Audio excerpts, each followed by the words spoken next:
Why staking is still a good option for crypto investors.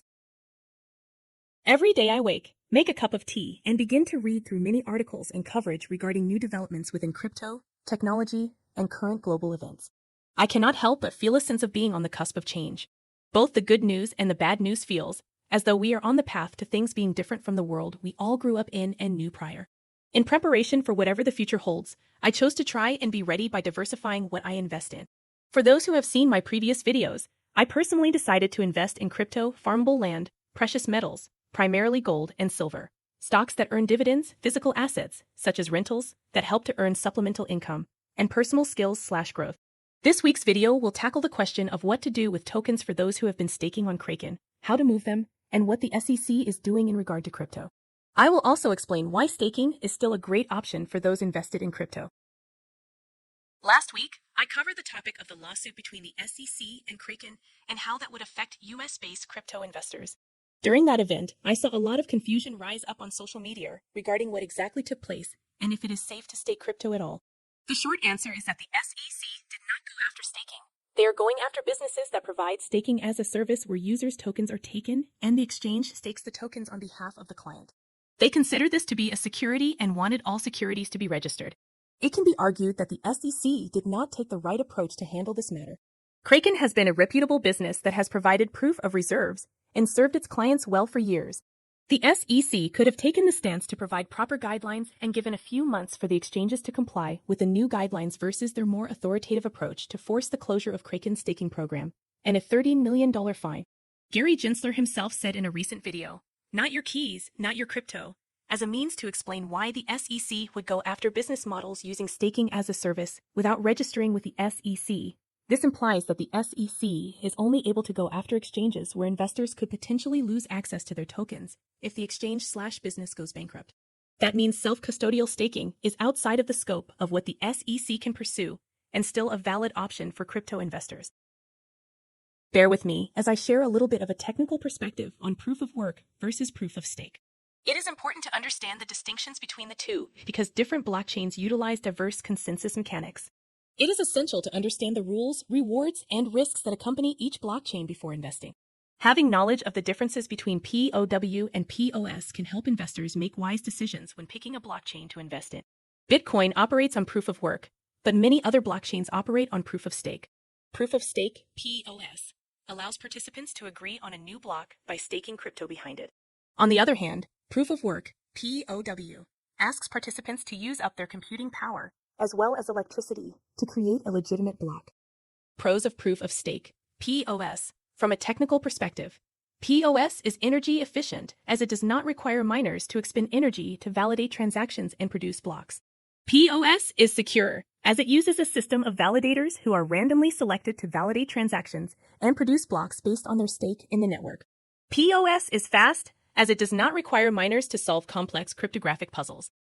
Cons of proof of stake, POS. From a technical perspective, POS is vulnerable to attacks, as attackers can create multiple identities to gain an advantage over other validators. POS is prone to centralization, as validators with the most coins have a higher chance of being selected to validate transactions and produce blocks. POS is expensive, as users must purchase coins to become validators and earn rewards. The benefits from a crypto investor perspective. Crypto investors who stake can gain rewards for verifying transactions and generating new blocks, which can be a great way to generate passive income. Staking also encourages investors to hold onto their coins for longer periods of time, as they are rewarded for doing so. This can help keep cryptocurrency values from fluctuating rapidly to help increase their overall worth. For blockchains that rely on proof of stake, it is beneficial for both the network and the investor to stake tokens on the blockchain. For example, instead of simply buying, owning, and holding $Matic tokens, they can be staked with a self-custody 9 wallet on the Polygon network to earn a reward. These rewards, along with the tokens themselves, can be taken and traded. The tokens that were offered with Kraken's on-chain staking program were Algo, ADA, Atom, ETH, FLR, Flow, Kava, KSM, Mina, Matic, DOT, SCRT, SOL, XDZ, GRT, and TRX. If US clients with Kraken want to continue to stake their tokens until they are ready to trade with them, they can move these to a self-custody wallet and delegate the tokens onto their respective networks. I will cover some tips for staking a few of these tokens, I recommend fully researching tokens, validators, and commission fees involved prior to staking. Consider these before self-custody staking. Avoid validators with 100% commission. Avoid oversubscribed validators. Consider staking directly with a hardware wallet such as Ledger for increased security. Exchanges with staking as a service allow clients to enjoy rewards without having to meet the minimum token requirements or worry about unbonding/lockup periods. Understand the distinction between staking pools and validators as a service. Staking tips. Have a full understanding of how to use self-custody wallets, pay gas fees, and decentralized network usage before using any of the options below or moving tokens off the exchange. Staking tips for Polkadot. Thought. That can be staked using a self-custody wallet, such as Ledger. P2P Validators is currently offering up to 15% APR to stake DOT with their validators. There is an 80 DOT minimum to stake with P2P, and they take a 2.5% fee. DOT has a 28-day unbonding period. This means if you delegate your DOT to earn rewards, it will take a full 28 days to unbond and be able to trade the tokens. Leave at least 2 to 3 DOT unbonded to cover future transaction fees. Polkadot staking pools for smaller amounts. P2P Validators. P2P Guide for how to stake DOT. Staking tips for Ethereum, ETH. Staking ETH requires 32 ETH to receive 1 validator. You can stake ETH with Ledger via native connection or Trezor via MetaMask. Staking tips for Polygon, Matic. Staking Matic has a 1 Matic token minimum and a 21-day lockup period. Please take care and research validators prior to delegating your tokens to them. Staking Rewards has a list of validators they have vetted, such as Stakefish, Allnodes, and Lugar nodes. List of Matic additional validators. Stakefish for Matic. Staking tips for Cardano, ADA. What I like about staking ADA Cardano is that there are no lockup periods or token minimums.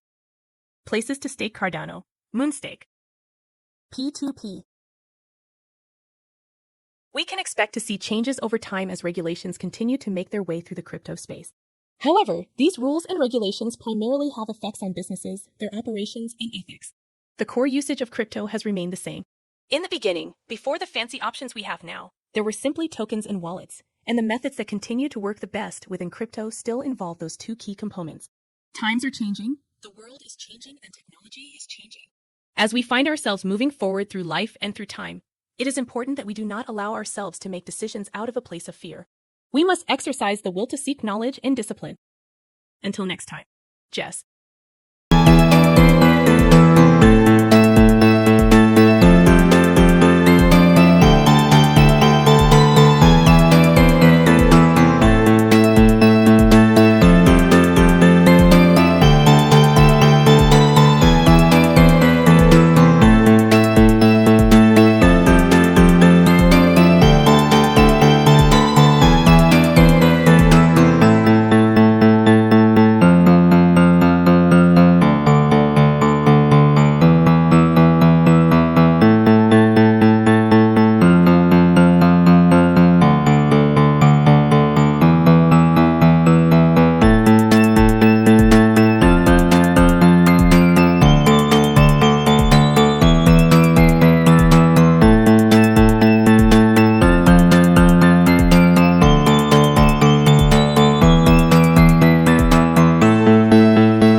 What